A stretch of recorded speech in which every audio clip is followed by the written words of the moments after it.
Assalomu alaykum hammaga. Sovuq bo'lishiga qaramasdan bizda samomoyka uстановкалari davom etyapti. Lattasqa degan boshqaruv punktlari, shafti pauzaning boshqaruv shitlari, pistoletlari. Xohlasa Namanganga chiqazoryapmiz.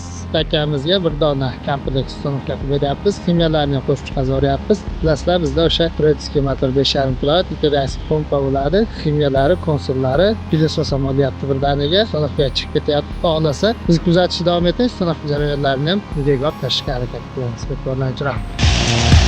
Assalomu alaykum, hurmatli kuzatuvchilar. Namangan viloyati Uychi tumanidan Navbatdagi uстановкamizni yakunladik.